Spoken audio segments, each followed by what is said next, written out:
Selamat datang di channel kami. Semoga bermanfaat. Hayakumullah wa barakallahu fikum.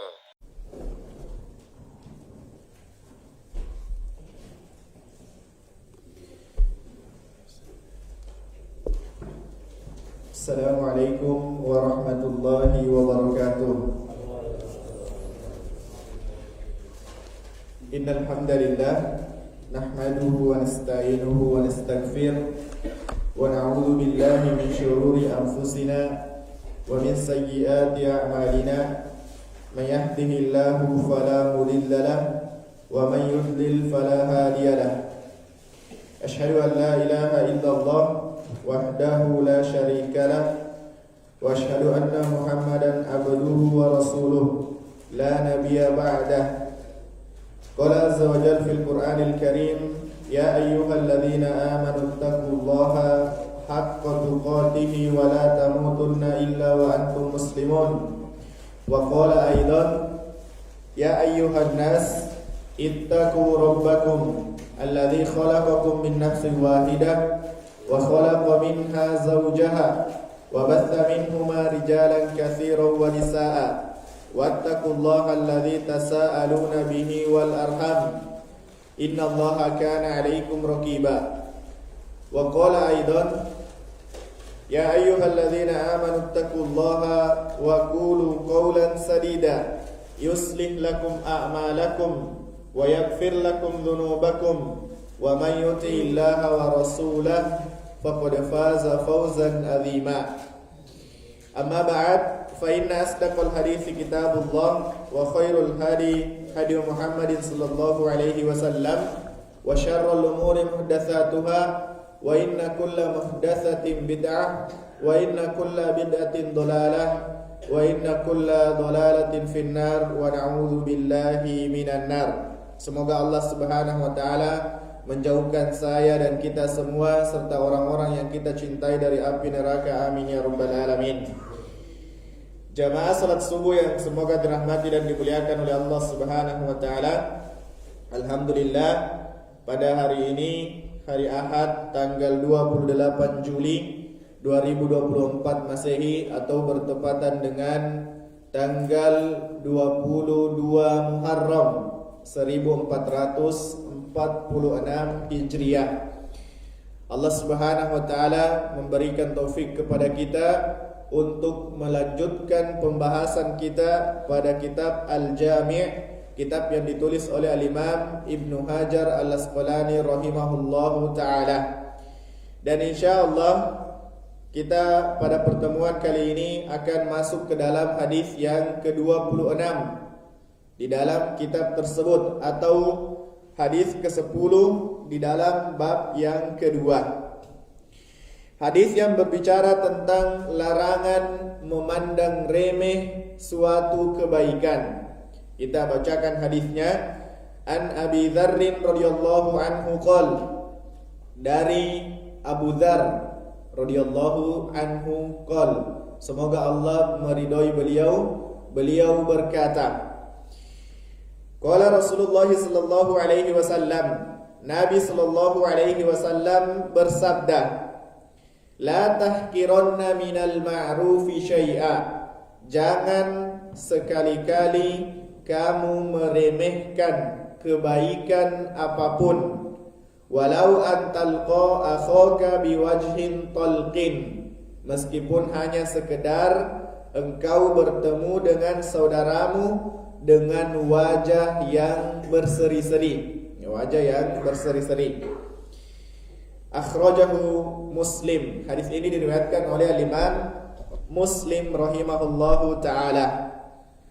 Seperti biasa jemaah sekalian, karena sahabat yang meriwayatkan hadis ini belum pernah kita sebutkan biografinya secara singkat, maka insyaallah kita akan memulai dengan biografi sahabat tersebut. Siapa tadi sahabat yang meriwayatkan hadis?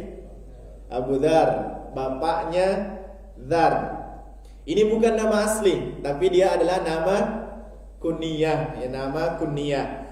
Abu Dzar jamaah sekalian, nama aslinya adalah Jundub bin Junadah radhiyallahu taala anhu. Jundub bin Junadah.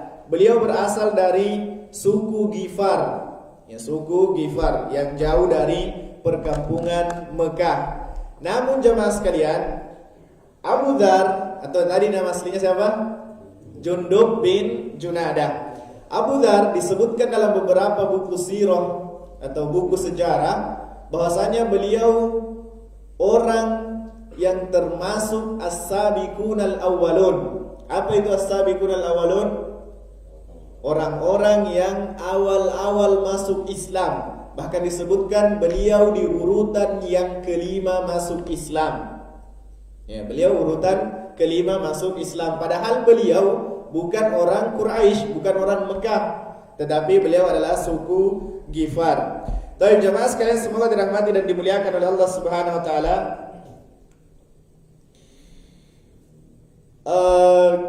Abu Dzar juga ini termasuk sahabat yang pertama kali mengucapkan salam kepada Nabi sallallahu alaihi wasallam. Disebutkan oleh Imam Ibnu Katsir rahimahullahu taala, kata beliau, huwa awwalu man hayya Rasulullah sallallahu alaihi wasallam bi tahiyatil Islam.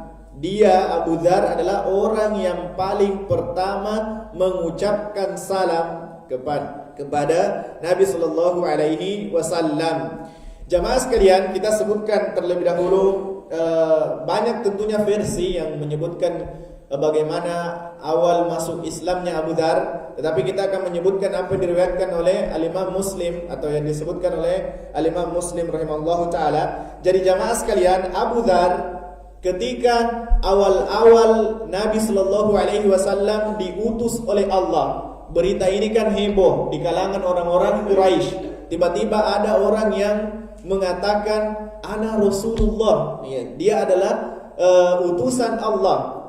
Padahal jemaah sekalian, dia buta huruf, tidak bisa membaca, tidak bisa menulis, tiba-tiba mengaku sebagai utusan Allah. Maka memang kelihatannya seperti sesuatu yang berat untuk diterima oleh orang-orang Quraisy. Ya, kadang kita kalau ada teman-teman kita yang kita tanya bagaimana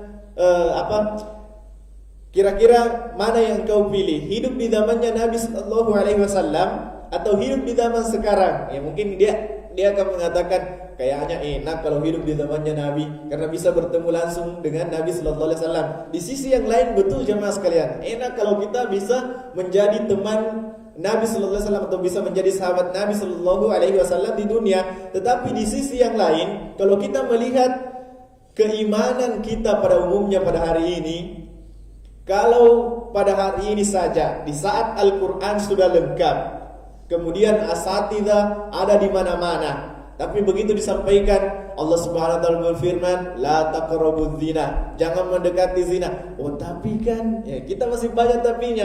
Bagaimana lagi kalau kita dihidupkan di zaman Nabi sallallahu alaihi wasallam, ada orang yang tidak bisa membaca, tidak bisa menulis, tiba-tiba mengaku sebagai utusan Allah. Kira-kira jamaah sekalian, kita akan berada di pihaknya siapa? Mungkinkah kepada pihaknya Abu Bakar atau justru sebaliknya kepada pihaknya Abu Jahal? Ya, dan memang jemaah sekalian sangat layak kalau kita dihidupkan di zaman yang seperti sekarang ini, di zaman kita yang sekarang ini, karena itu yang Allah pilihkan untuk kita. Maka kita memegang kaidah al-khairu fima ikhtaraballahu lana, yang terbaik adalah yang Allah pilihkan untuk kita. Dengan keimanan kita yang seperti sekarang ini, kita dihidupkan di zaman sekarang ini, maka kita berusaha untuk menjalankan peran kita dengan sebaik-baiknya. Tuan jemaah sekalian, jadi ketika awal-awal Nabi sallallahu alaihi wasallam diutus, berita ini menghebohkan orang-orang Quraisy yang ada di Mekah, bahkan orang-orang yang ada di luar Mekah pun mendengarkan kabar tersebut. Maka pada akhirnya sampai kepada keluarganya Abu Dzar radhiyallahu taala anhu, maka beliau pun penasaran. Maka beliau Abu Dzar bersama dengan adiknya Unais dan juga ibunya, beliau bertiga sama-sama menuju Mekah, ingin mencari tahu informasi tersebut. Sebelum sampai di Mekah, Abu Dzar radhiyallahu ta'ala anhu memerintahkan kepada adiknya agar adiknya dulu yang masuk ke Mekah untuk mencari tahu tentang orang yang mengaku sebagai nabi. yaitu Nabi Shallallahu Alaihi Wasallam. Masuklah Unais ke Mekah mencari tahu informasi yang bisa dia dapatkan, tetapi tentu sangat berhati-hati karena pembahasan tentang Nabi Shallallahu Alaihi Wasallam pada saat itu di awal-awal Islam sangat sensitif. Siapapun yang ingin bertemu dengan Nabi Shallallahu Alaihi Wasallam dan dicurigai akan masuk Islam, maka dia akan dikeroyok, disiksa dan lain sebagainya oleh orang-orang Quraisy. Maka Unais mencari informasi, setelah itu kembali kepada kakaknya yaitu Abu Dzar dan juga ibunya. Lalu bertanyalah Abu Dzar, "Wahai Unais, bagaimana menurutmu tentang orang tersebut atau apa yang engkau dapatkan?" Kata Unais radhiyallahu taala anhu, karena dia juga nantinya masuk Islam ya.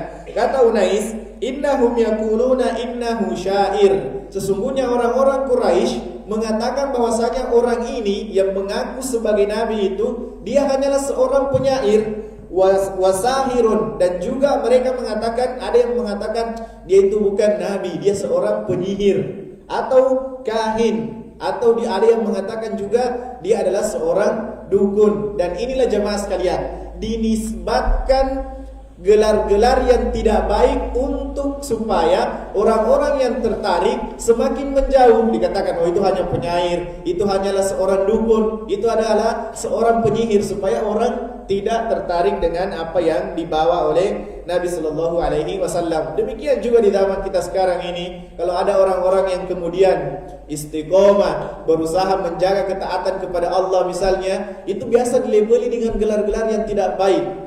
Begitu ada anak muda yang main gitar dan lain sebagainya, suka dengan konser-konser dan lain sebagainya, maka orang akan biasa-biasa saja. Tapi begitu ada anak muda yang memelihara jenggot, kemudian memendekkan celananya di atas mata kaki, setiap azan ke masjid, biasanya dicurigai, wah ini kayaknya aliran lain lagi ini. Atau hati-hati dengan anakmu, kenapa? Loh kok dia berjenggot, kok dia bercelana cingkrang, kemudian kenapa dia azan ke masjid? Ya seperti itu, biasa digelar-gelari dengan gelar-gelar yang tidak baik. Nabi juga bahkan dikatakan sebagai sahir, kahin, syair, ya seorang penyair, seorang dukun, seorang penyihir, bahkan dikatakan juga majnun, orang yang gila, dikatakan juga sebagai sobi', orang yang murtad keluar dari agama nenek moyangnya. Begitu gelar-gelar yang diberikan kepada Nabi Sallallahu Alaihi Wasallam. Lalu kata Abu Dzar, wahai Unais, kamu kan seorang penyair, atau bagaimana menurutmu wahai Unais? Kata Unais, saya ini seorang penyair dan saya melihat orang itu bukanlah yang disampaikan oleh orang itu bukanlah sebuah syair. Kenapa? Karena kedudukan Al-Quran itu jemaah sekalian, susunan-susunan katanya lebih tinggi daripada syair-syair yang dibuat oleh orang-orang Arab. Lalu kata Abu Dzar, kalau dia seorang penyihir, apakah dia termasuk orang penyihir? Kata Unais, tidak mungkin dia seorang penyihir. Dari mukanya saja tidak kelihatan bahwasanya dia seorang penyihir, apalagi dukun, tidak mungkin. Lalu kata Abu Dzar, kesimpulannya apa wahai Unais? Ya ini kalau bahasa kita ya.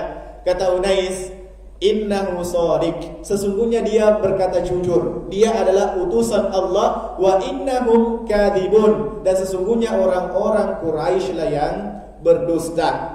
Maka kata Abu Dzar radhiyallahu ta'ala anhu, kalau begitu wahai Unais, engkau yang jaga ibu, saya yang akan masuk ke Mekah untuk mencari tahu informasi tentang beliau. Akhirnya jemaah sekalian, masuklah Abu Dzar ke dalam kota Mekah, tapi diingatkan oleh adiknya, wahai Abu Dzar, berhati-hati, karena orang-orang Quraisy mendengarkan tentang beliau itu sangatlah sensitif. Engkau bisa dikeroyok dan bahkan engkau bisa dibunuh kalau ketahuan mencari tahu informasi tentang orang yang mengaku sebagai seorang nabi tersebut.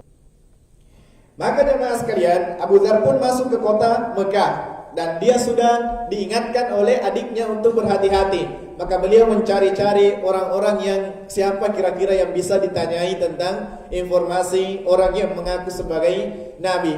Akhirnya kelihatanlah orang yang lemah.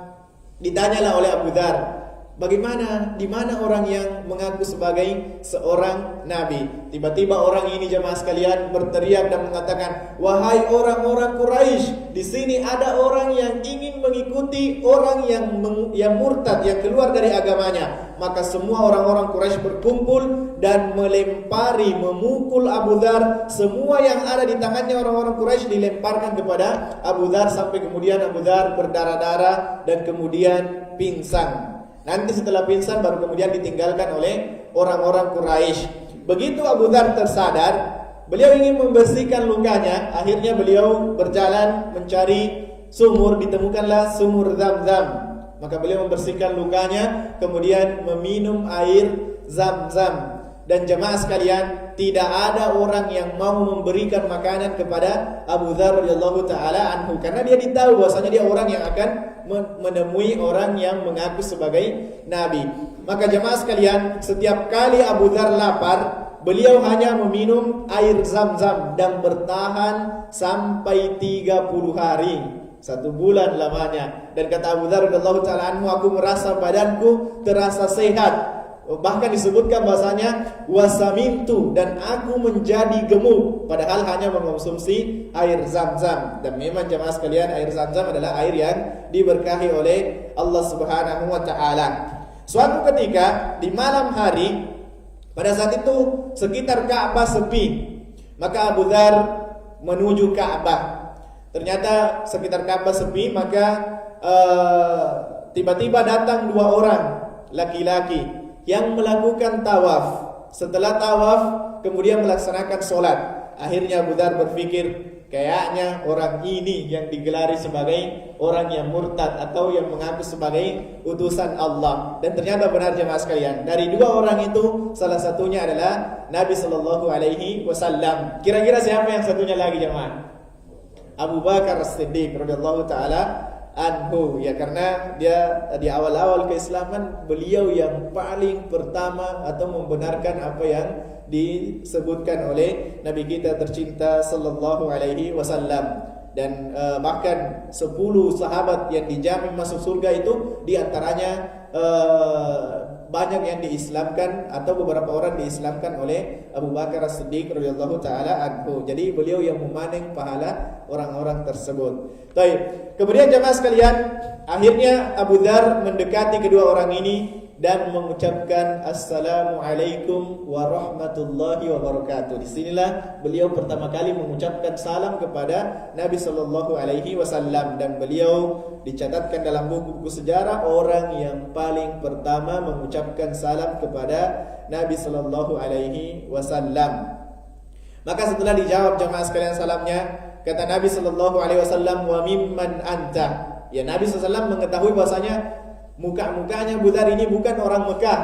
Ya, ada perbedaan warna kulit, kemudian postur tubuh dan lain sebagainya. Wa mimman anta, dan engkau dari mana? Kata Abu Dzar radhiyallahu taala anhu, min Ghifar, saya berasal dari suku Ghifar. Lalu ditanyakan, sudah beberapa lama kamu di sini? Kata Abu Dzar 30 hari. Kemudian siapa yang menjamumu? Kata Abu Dzar, tidak ada, saya hanya mengonsumsi air Zam-Zam. Dan kata Nabi SAW, innahu mubarak, sesungguhnya air Zam-Zam itu adalah air yang diberkahi oleh Allah Subhanahu wa taala. Di riwayat yang lain Nabi sallallahu alaihi wasallam bersabda tentang air Zam-Zam, ma'u Zam-Zam bima syuribalah. Air Zam-Zam itu tergantung sesuai dengan apa yang diniatkan oleh orang yang akan meminumnya. Bahkan di kalangan para ulama, mereka mengatakan bahwasanya saya kalau minum air Zam-Zam, saya berniat supaya saya dikuatkan hafalanku dan lain sebagainya. Padahal ulama sudah kuat hafalannya, tetapi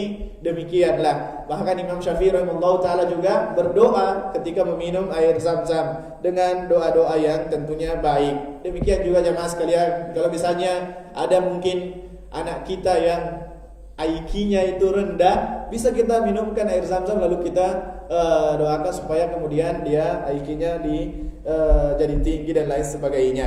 Baik jemaah sekalian, semoga dirahmati dan dimuliakan oleh Allah Subhanahu wa taala.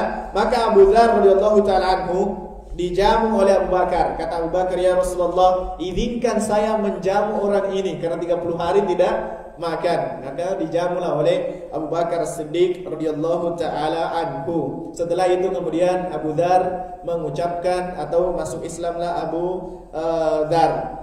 Di dalam hadis yang diriwayatkan oleh Imam Bukhari rahimahullahu taala, Nabi sallallahu alaihi wasallam bersabda kepada Abu Dzar setelah beliau masuk Islam, "Wahai Abu Dzar, irji ila qaumik." Sekarang wahai Abu Dzar, kembalilah kepada kaummu di suku Ghifar.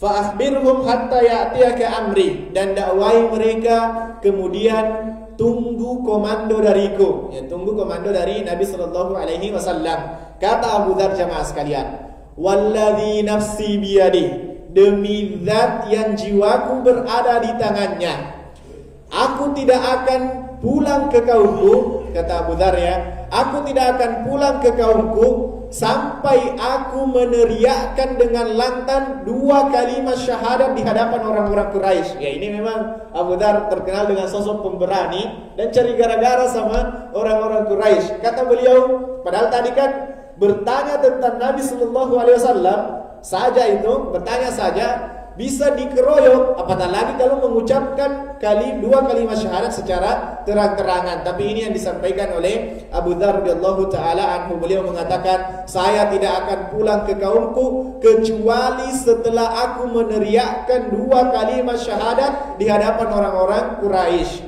Maka disebutkan fa kharaja hatta atal masjid, maka Abu Dzar pun keluar dan mendekati Masjidil Haram. Di sana orang-orang Quraisy berkumpul. Fanada bi a'la sautihi, maka kemudian Abu Dzar berteriak dengan suaranya yang paling keras, asyhadu an la ilaha illallah wa asyhadu anna Muhammadar Rasulullah. Maka mendengarkan orang-orang ini, orang-orang Quraisy pun berkumpul dan kembali mengeroyok Abu Dzar radhiyallahu taala anhu sampai tubuhnya dipenuhi dengan darah. Hampir beliau meninggal, tapi datang pamannya Nabi sallallahu alaihi wasallam, yaitu Abbas. Di sini Abbas belum masuk ke dalam Islam.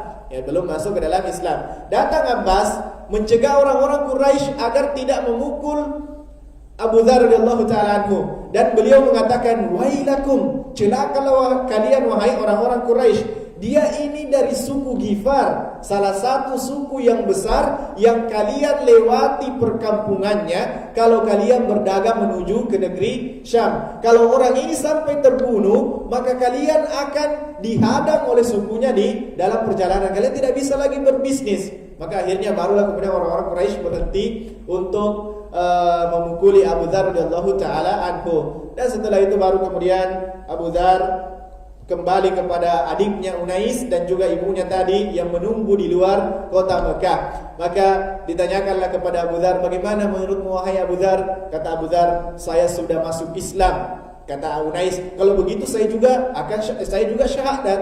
Ternyata ditanya ibunya juga kemudian syahadat. Maka satu keluarga masuk ke dalam Islam. Setelah itu beliau kembali ke kampungnya, mendakwai kaumnya, dan setelah Nabi sallallahu alaihi wasallam berhijrah, setelah 10 tahun kenabian, beliau berhijrah ke kota Madinah.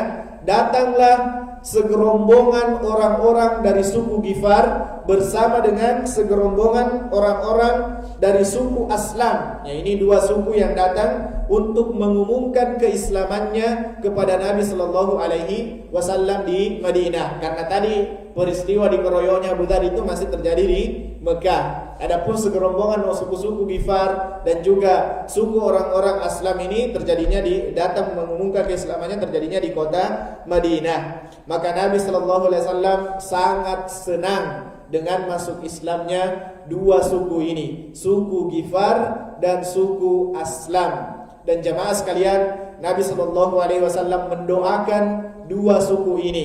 Dan beliau mengatakan, Ghifar, suku Ghifar, ghafarallahu lahum, semoga Allah Subhanahu wa taala mengampuni mereka semuanya. Wa Aslam, dan suku Aslam, salamahumullah, semoga Allah Subhanahu wa taala memberikan kedamaian kepada mereka. Jadi jamaah sekalian, Nabi itu mendoakan kedua suku ini sesuai dengan nama sukunya. Ghifar ini mirip dengan kata Ghafara yang artinya Maha Pengampun, maka didoakan ampunan oleh Nabi sallallahu alaihi wasallam kepada Allah Subhanahu wa taala. Aslam ya mirip dengan kata Salamah yang artinya selamat atau kedamaian, ya, selamat atau kedamaian, maka didoakan semoga Allah Subhanahu wa taala memberikan kedamaian atau memberikan keselamatan kepada suku-suku Aslam, dan ini bentuk optimis ya dari Nabi Shallallahu Alaihi Wasallam. Hendaknya juga kita menamai orang-orang atau menamai anak kita, kalau kita punya anak, dengan nama-nama yang bagus ya. Jangan dikasih nama misalnya misalnya dikasih nama sayyi'ah ya, tidak usah sayya, karena sayya itu artinya buruk ya. Maka ada beberapa sahabat yang kemudian diganti namanya oleh Nabi Shallallahu Alaihi Wasallam menjadi nama-nama yang bagus. Baik, jemaah sekalian semoga dirahmati dan dimuliakan oleh Allah Subhanahu wa taala. Abu Dzar adalah sahabat yang sangat diperhatikan oleh Nabi sallallahu alaihi wasallam. Sehingga Nabi sallallahu alaihi wasallam sering berpesan kepada Abu Dzar radhiyallahu taala anhu. Disebutkan dalam riwayat Musnad Imam Ahmad rahimallahu taala bahwasanya kata Abu Dzar radhiyallahu taala anhu, wa ausani khalili sallallahu alaihi wasallam bisab'in. Di antara pesan Nabi sallallahu alaihi wasallam kepada Abu Dzar ada 7. Yang pertama kata Abu Dzar, bihubbil masakin wa an adnuwa minhum. Nabi sallallahu alaihi wasallam berpesan kepadaku, yang pertama adalah agar supaya aku mencintai orang-orang miskin, wa adnuwa minhum, dan aku dekat dengan mereka. Ini jamaah sekalian tentu banyak faidah yang bisa kita dapatkan kalau kita sering-sering bergaul dengan orang miskin dan sering dekat dengan orang-orang miskin. Kenapa jamaah sekalian? Karena dengan bergaul bersama mereka kita akan sangat mudah mensyukuri nikmat yang Allah berikan kepada kita. Iya. Kita sangat mudah bersyukur dengan nikmat yang Allah berikan kepada kita. Bayangkan jemaah sekalian, kalau keseharian kita bergaulnya dengan orang kaya terus, bukan berarti tidak boleh bergaul dengan orang kaya ya, boleh. Tetapi jemaah sekalian, kita berat untuk bisa mensyukuri nikmat yang Allah berikan kalau bergaulnya kita dengan orang-orang yang lebih tinggi daripada kita kedudukannya atau lebih kaya daripada kita. Tapi kalau kita bergaul dengan orang-orang yang miskin atau orang-orang yang lebih rendah dalam urusan dunia daripada kita, maka insya Allah kita mudah untuk mensyukuri nikmat yang Allah berikan. Lalu kata Abu Dzar, wa an anzuru ila man huwa asfala minni wa la anzuru ila man huwa fawqi. Ini sama nasihatnya Nabi sallallahu alaihi wasallam kepada Abu Dzar, mirip dengan yang pertama tadi. Kata Nabi sallallahu alaihi wasallam, lihatlah wahai Abu Dzar, lihatlah kepada orang yang berada di bawahmu dalam urusan dunia, dan jangan justru melihat kepada orang yang lebih di atasmu dalam urusan dunia. Kemudian yang ketiga, wa an asila rahimi wa an asila rahimi wa in jafani, dan aku diwasiatkan oleh Nabi sallallahu alaihi wasallam untuk senantiasa menyambung tali silaturahim meskipun kerabat tersebut berusaha memutuskan silaturahimnya dengan saya, maka saya tetap diwasiatkan untuk melanjutkan atau menyambung tali silaturahim. Yang keempat, wa an aktsira min qauli la haula wala quwata illa billah, dan aku kata Abu Dzar diwasiatkan oleh Nabi sallallahu alaihi wasallam, dipesankan oleh Nabi sallallahu alaihi wasallam untuk memperbanyak membaca kalimat la haula wala quwata illa billah. Ini yang keberapa? Kelima. Yang keenam, wa an atakallam bi murrin wa an atakallam bi haqqin walau murrun, dan aku diperintahkan oleh Nabi sallallahu alaihi wasallam untuk tetap berkata benar meskipun kebenaran itu pahit. Ya, ini yang keenam. Wala ta'khudni fillahi laumata laim, dan kata Abu Dzar, dan tidak ada yang boleh kemudian dan aku diperintahkan untuk berkata yang benar meskipun itu pahit, dan tidak perlu atau tidak peduli dengan celaan yang aku terima. Kemudian yang terakhir, yang ketujuh, wa an la as'alan nasa syai'a, dan aku diperintahkan oleh Nabi sallallahu alaihi wasallam untuk tidak meminta-minta. Ya, ini diantara nasihat atau wasiat Nabi Shallallahu Alaihi Wasallam kepada Abu Dzar radhiyallahu taala anhu. Tentu banyak nasihat kepada beliau, karena beliau juga yang dinasihati untuk berpuasa dengan puasa Ayyamul Bid. Ya, beliau juga yang dinasihati untuk sholat witir sebelum tidur, dan beberapa wasiat atau nasihat pesan dari Nabi Shallallahu Alaihi Wasallam untuk Abu Dzar. Kemudian jemaah sekalian, disebutkan bahwasanya mata radhiyallahu anhu bil Rabzah, ya, dan beliau radhiyallahu taala anhu meninggal di daerah yang bernama Rabzah, ya, di Rabzah pada tahun 33 Hijriyah. Dan jemaah sekalian, Abu Dzar radhiyallahu taala anhu itu terkenal dengan orang yang sangat zuhud, orang yang sangat zuhud. Bahkan ketika beliau ingin meninggal dunia atau di detik-detik terakhirnya sedang sakit-sakitan, beliau hanya bersama dengan istrinya di padang pasir di daerah yang bernama Rabzah, kemudian di dalam sebuah tenda, cuma berdua dengan istrinya. Maka istrinya bersedih dan mengatakan, "Wahai Abu Dzar, kalau engkau meninggal di sini, siapa yang kemudian mengurusi jenazahmu, sementara saya tidak punya kain kafan dan lain sebagainya?" Maka kata Abu Dzar radhiyallahu taala anhu, "Tenang wahai istriku, aku pernah mendengarkan Nabi sallallahu alaihi wasallam bersabda kepada kami sekelompok pada saat itu, sekelompok sahabat, bahwasanya di antara kalian ada yang akan meninggal jauh dari banyak orang, dari orang meninggal di padang pasir, dan akan diurusi jenazahnya oleh beberapa sahabatku atau oleh kaum muslimin dan beberapa sahabatku, dan semua orang yang hadir pada saat itu semuanya sudah meninggal dan tidak ada yang meninggal di padang pasir kecuali sisa aku," kata Abu Dzar. Maka Nabi sallallahu alaihi wasallam tidak mungkin berbohong, tidak mungkin berdusta. "Saya akan meninggal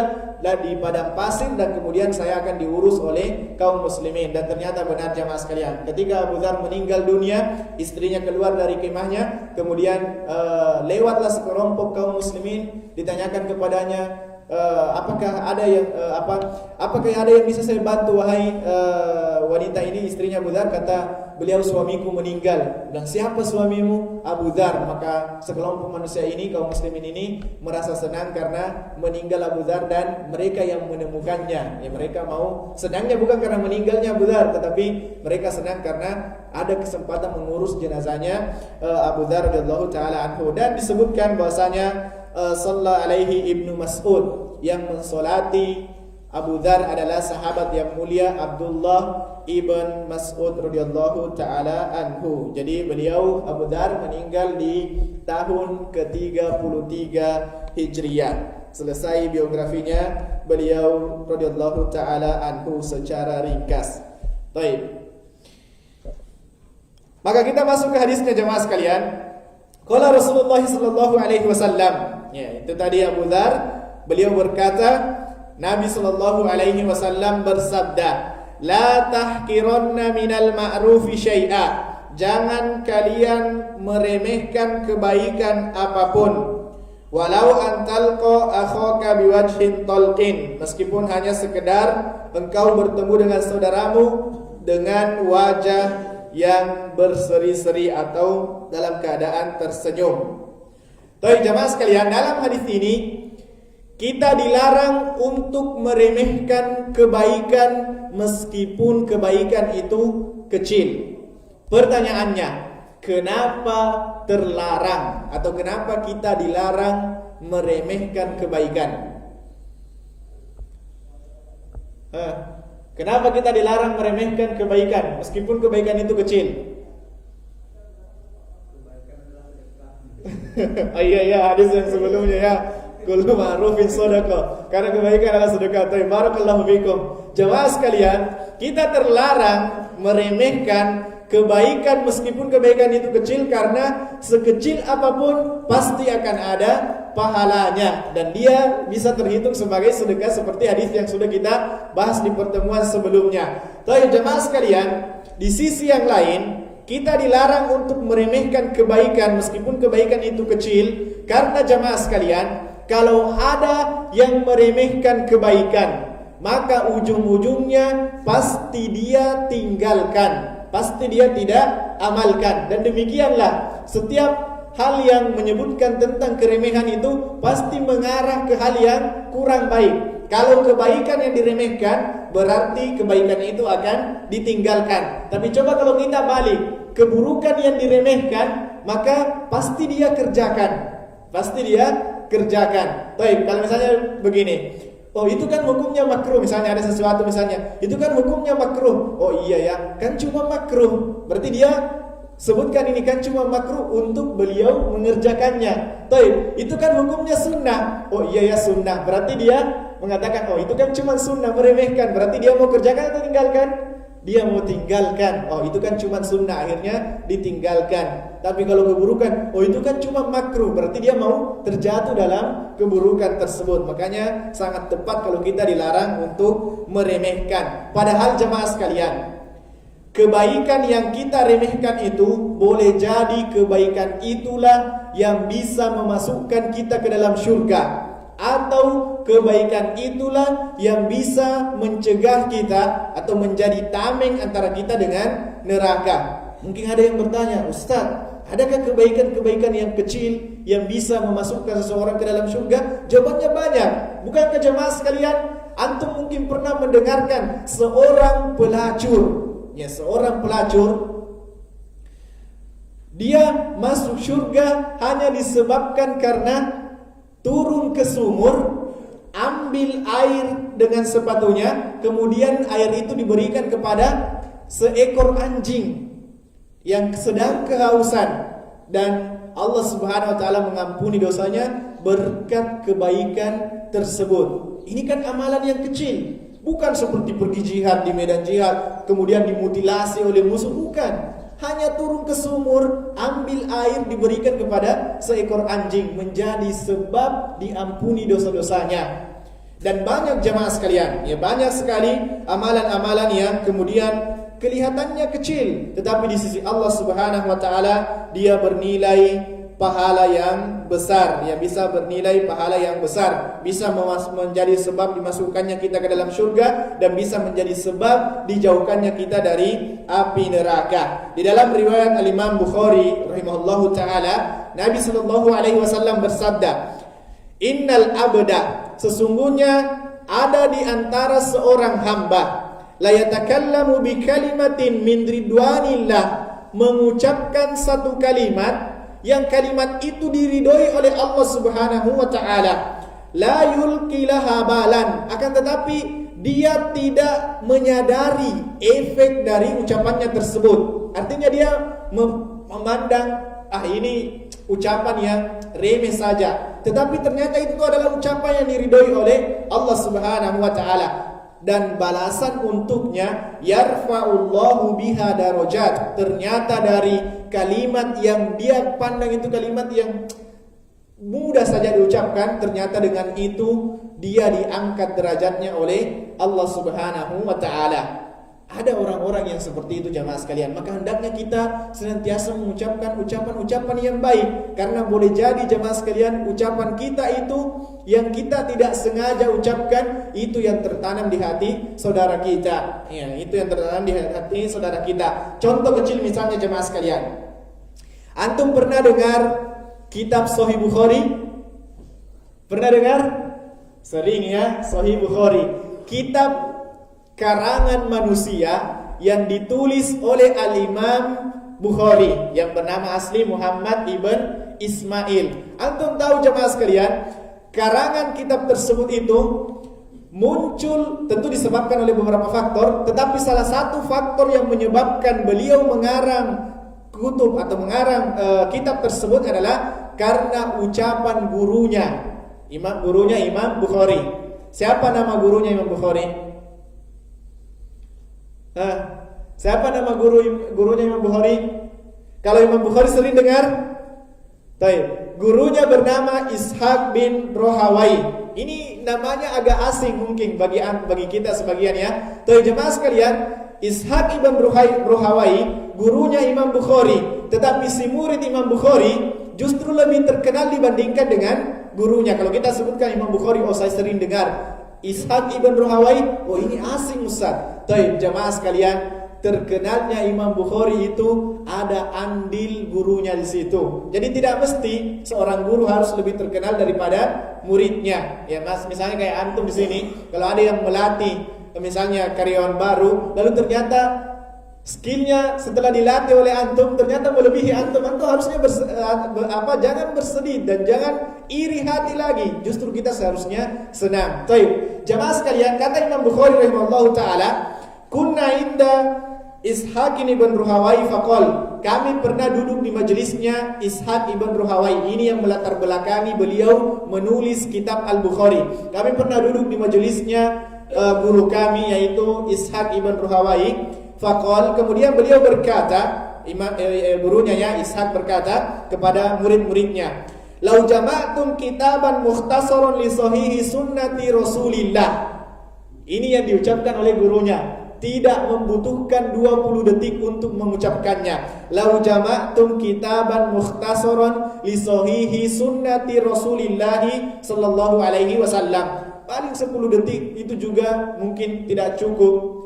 Kata Ishaq, seandainya ada di antara kalian ini murid-muridku yang mengumpulkan hadis-hadis yang sahih saja dari Nabi sallallahu alaihi wasallam. Kata Imam Bukhari rahimahullahu taala, semenjak saya mendengarkan kata-kata itu, seandainya ada di antara muridku yang mengumpulkan hadis-hadis yang sahih saja dari Nabi sallallahu alaihi wasallam, kata Imam Bukhari, kalimat itu tertancap dalam hatiku, lalu kemudian aku berusaha untuk mengumpulkan hadis-hadis yang sahih dari Nabi sallallahu alaihi wasallam. Dan jamaah sekalian, Sahih Bukhari itu ditulis di abad yang ketiga sampai sekarang dipelajari. Maka jamaah sekalian, kalimat yang ringkas dari Ishaq ibn Ruhawai menjadi pendorong Imam Bukhari mengarang kitab tersebut, maka dia akan memanen pahala terus menerus. Dan jamaah sekalian, bukan hanya itu, rujukan yang paling benar dari kitab-kitab yang ditulis setelah Al-Quran di bawahnya adalah Sahih Al-Bukhari. Jadi ini hanyalah karangan manusia yang berangkat dari ucapan yang ringkas tadi. Kalau seandainya ya ada di antara kalian yang mengumpulkan hadis yang sahih saja dari Nabi sallallahu alaihi wasallam atau hadis-hadis Nabi sallallahu alaihi wasallam, dan itu yang kemudian kalimat yang ringan namun bisa mendekatkan seseorang kepada surganya Allah Subhanahu wa taala. Ada juga jemaah sekalian, seorang ulama hadis yang dia menjadi ulama hadis, yang pakar hadis, hanya karena mendengarkan ucapan gurunya. Gurunya mengatakan ketika dia masih kecil, dilihat tulisannya, kata gurunya, "Masya Allah, tulisanmu ini seperti tulisan ahlu hadis yang besar, ya pakar hadis yang besar." Maka kata ulama ini waktu kecil, dari saat itu saya menjadi termotivasi untuk mempelajari hadis dan menjadi ulama hadis. Hanya dari ucapan yang ringkas-ringkas. Tahu jemaah sekalian, coba bandingkan dengan kita yang sekarang. Ya, karena saya juga guru ya di sekolah. Kadang kita menemui guru-guru melihat tulisan anak didiknya, murid-muridnya, "Ya Allah, tulisanmu nak seperti cakar ayam ya, atau pagar yang bengkok dan lain sebagainya." Kenapa tidak dimotivasi dengan kalimat-kalimat yang bagus? Tapi jemaah sekalian, kalimat yang singkat tidak membutuhkan waktu, tetapi kemudian bisa menjadi sebab kita masuk surga dan juga bisa juga menjadi sebab terhalanginya kita dari api neraka. Contoh yang lain jemaah sekalian, amalan yang ringan namun bisa menjauhkan kita dari api neraka. Kata Nabi sallallahu alaihi wasallam, "Ittaqun nar," takutlah kalian kepada api neraka. Lindungilah tubuh kalian dari api neraka. Dengan apa? Bisyaqqi tamrin, walaupun hanya dengan sepotong kurma. Berapa sih harganya jemaah sekalian sepotong kurma itu? Satu biji kurma saja mungkin seukuran jempol kita lah. Tapi itu dibagi dua lagi. Namun amalan yang sedikit seperti itu bisa menjadi tameng antara kita dengan api neraka. Kata Nabi SAW, "Ittaqun nar bisyaqqi tamrin walau bisyaqqi tamrin." Takutlah kalian kepada api neraka, lindungilah diri kalian dari api neraka walaupun hanya sepotong biji kurma. Cukup sampai di situ? Tidak jamaah sekalian. Kalau tidak mendapati sepotong biji kurma, fabi kalimatin thayyibah, maka jauhkan diri kalian dari api neraka dengan kalimat yang bagus, kalimat-kalimat yang baik. Apa kalimat yang baik jemaah sekalian? Zikir, subhanallah, walhamdulillah, wala ilaha illallah. Jemaah sekalian, ini tidak membutuhkan harta. Tidak untuk mengucapkan subhanallah, tidak perlu kita harus datang antri ke ATM untuk mengucapkan itu, tidak perlu. Tetapi dengan kalimat yang seperti ini, boleh jadi kalimat itu yang bisa menjauhkan kita dari api neraka. Maka jemaah sekalian, tidak ada alasan untuk kemudian kita tidak melakukan kebaikan, dan tidak ada alasan untuk kita meremehkan kebaikan. Yang tidak ada alasan.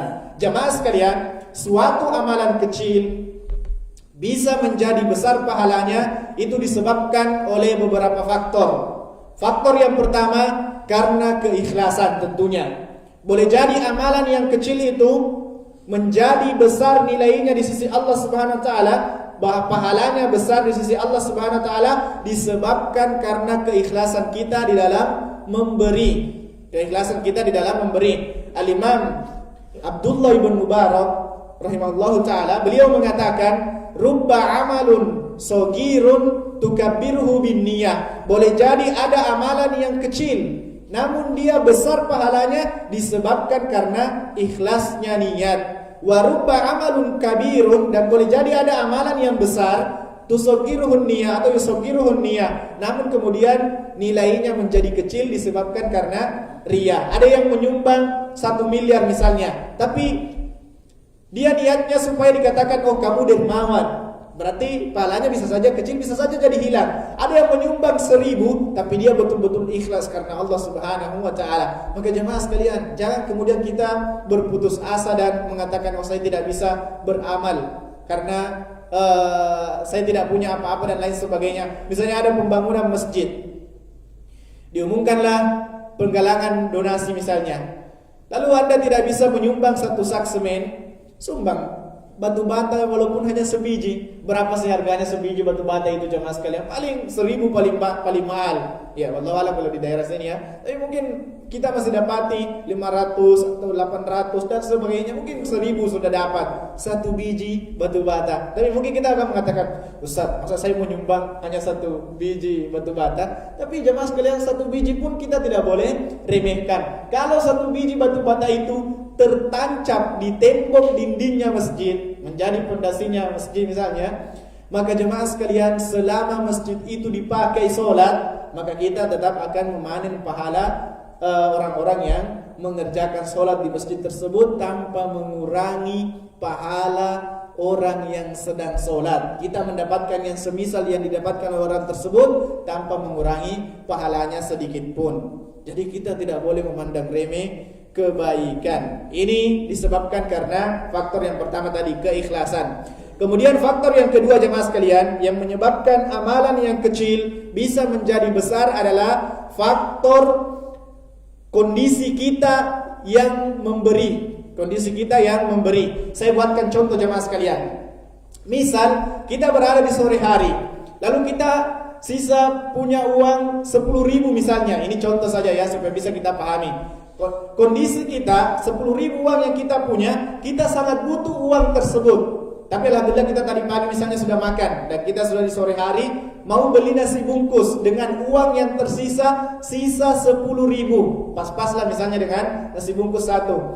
Tapi begitu kita datang ke tempat penjual misalnya, ternyata ada orang yang juga butuh makan, tidak punya uang sama sekali misalnya.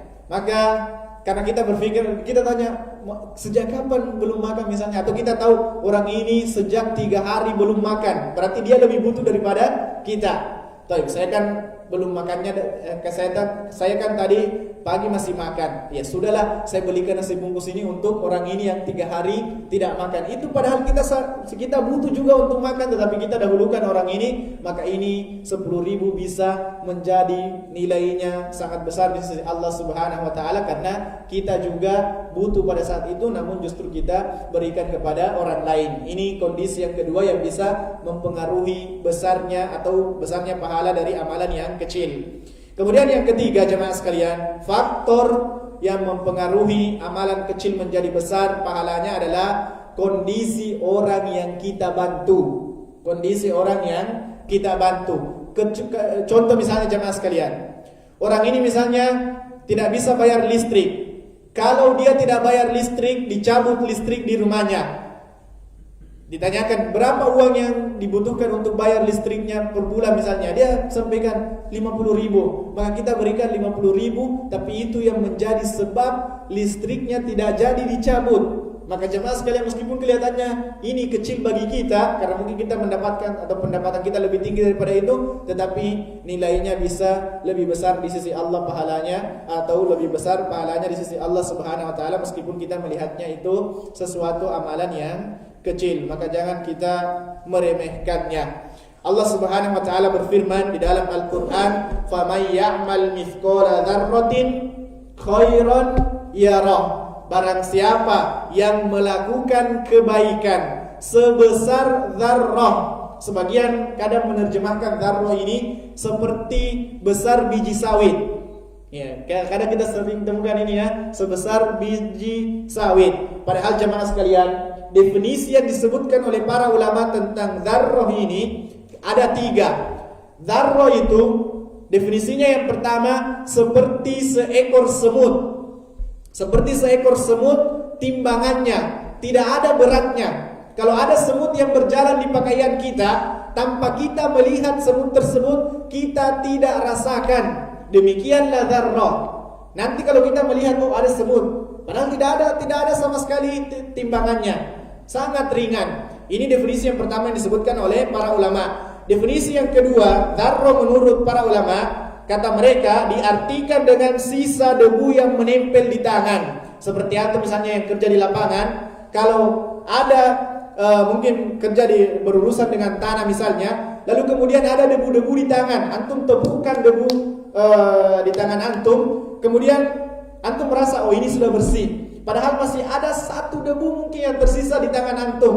Maka itulah biji dzarrah. Itulah dzarrah. Sebesar itu pun kebaikan, Allah akan pasti berikan balasannya. Ini definisi yang kedua, seperti debu yang menempel di tangan. Definisi yang ketiga yang disebutkan oleh para ulama jemaah sekalian tentang dzarrah ini adalah seperti ketika kita di siang hari dalam sebuah rumah atau sebuah bangunan, lalu kemudian ada genteng kita mungkin yang bocor, ada cahaya yang masuk ke dalam rumah. Di dalam cahaya itu kadang kita lihat ada debu yang berterbangan. Debu-debu yang berterbangan biasa dalam cahaya kan, biasa kelihatan. Toib, kata para ulama, satu biji debu yang bisa kita lihat itu berterbangan di dalam, itulah dzarrah. Sebesar kebaikan seperti debu yang terbangan itu Allah pasti akan berikan balasannya. Wa may ya'mal mithqala dzarratin khairan yarahu. Maka barang siapa yang mengerjakan satu kebaikan meskipun sebesar dzarrah, Allah akan berikan balasannya. Oleh karenanya jemaah sekalian, Nabi SAW melarang kita untuk meremehkan kebaikan apapun. Dan ingatlah jemaah sekalian, bahwasanya Allah Maha tahu. Ya, Allah Subhanahu wa taala berfirman, "Wa ma taf'alu min khairin," dan tidak ada kebaikan yang kalian lakukan, "fa innallaha bihi alim," kecuali Allah mengetahui kebaikan tersebut. Anda berzikir dalam rumah, dalam kamar, di tempat yang tersembunyi, Anda hanya sendiri mengucapkan Alhamdulillah, Subhanallah, itu Allah Maha mengetahui. Allah tahu bahwasanya engkau sedang dalam keadaan berzikir. Meskipun orang lain mungkin tidak menyadari, tetapi Allah Subhanahu wa taala tahu hal tersebut. Lalu kemudian kata Nabi sallallahu alaihi wasallam, la tahqiranna minal ma'rufi syai'a, disebutkanlah contoh kebaikan yang tidak boleh kita remehkan di sini, yaitu walau antalqo akhaka biwajhin talqin, meskipun engkau hanya tersenyum dengan saudaramu. Dan jemaah sekalian, senyum ini tidak membutuhkan juga tenaga ekstra, cuman butuh begini saja kita. Sudah, itu sudah senyum. Dan kita diminta untuk tersenyum kepada saudara kita. Ya. Baik, akhoka di sini, saudara di sini jamaah sekalian mencangkup saudara senasab, mencangkup juga saudara seiman, saudara semuslim. Apatah lagi kalau nasab kita, saudara senasab kita juga seorang yang beriman, maka lebih besar lagi haknya untuk kita senyumi. Dan sering-seringlah tersenyum jemaah sekalian, karena betapa banyak permasalahan yang bisa selesai disebabkan atau diawali dengan senyum, dan betapa banyak masalah yang justru muncul disebabkan karena orang jarang senyum. Ya, ada kisah jemaah sekalian tentang seorang anak muda yang punya masalah di rumahnya. Akhirnya dia punya niat ingin bunuh diri, keluar ke jalan.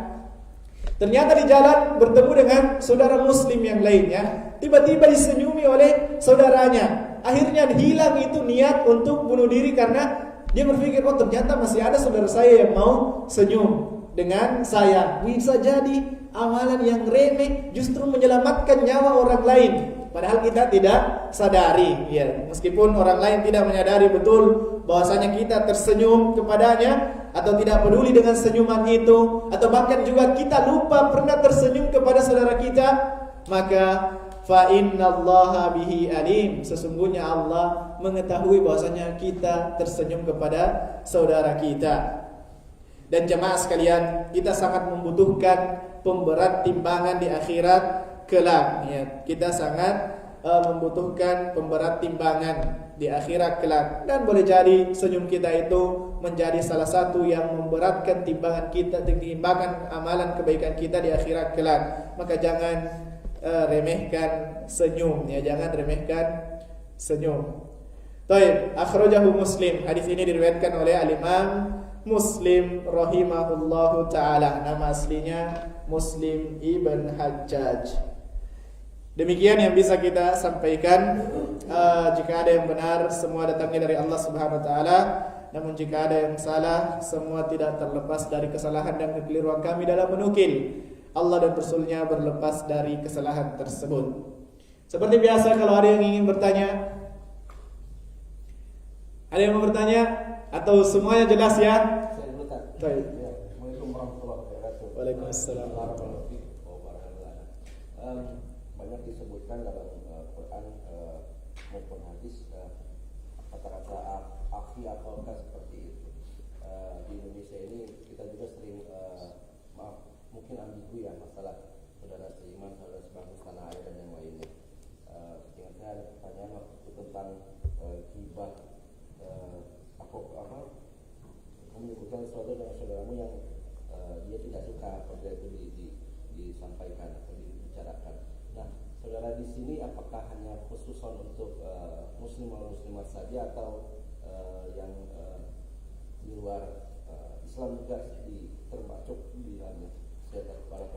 Baik. Jamaah sekalian semoga dirahmati dan dimuliakan oleh Allah Subhanahu wa taala. Akhoka atau akhuka ya di sini juga disebutkan ya, walau antalko akhoka biajhin talqin. Itu jamaah sekalian mencangkup tadi saudara senasab. Ya, boleh jadi saudara senasab atau mencangkup saudara senasab, dan juga mencangkup saudara seiman, ya, saudara seiman. Adapun di luar itu maka wallahu ta'ala alam, sependek yang kami ketahui dia tidak termasuk. Kemudian tentang pertanyaan menggibah non muslim, ini kayaknya sudah pernah ditanyakan lalu ya, tentang menggibah non muslim. Maka jemaah sekalian, kami pribadi kemudian menyarankan kalau misalnya menyebutkan sesuatu yang buruk pada orang tersebut agar untuk menghindarkan orang lain terkena keburukan tersebut, maka tidak apa-apa disebutkan, tapi hanya sekedar di situ saja. Tidak usah sekaligus menunggangi hal tersebut untuk sekalian menjelek-jelekan. Oh memang begini orangnya ini dan lain seterusnya. Ya, jadi sewajarnya saja. Wallahu taala a'lam. Tapi ada lagi yang lain? Sudah ya.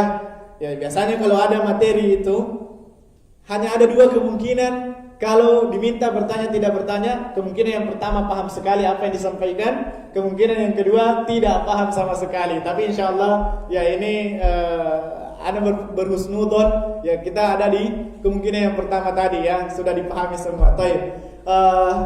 Ini yang benar, ini yang bisa kami sampaikan. Jika ada yang benar, semua datangnya dari Allah Subhanahu wa taala.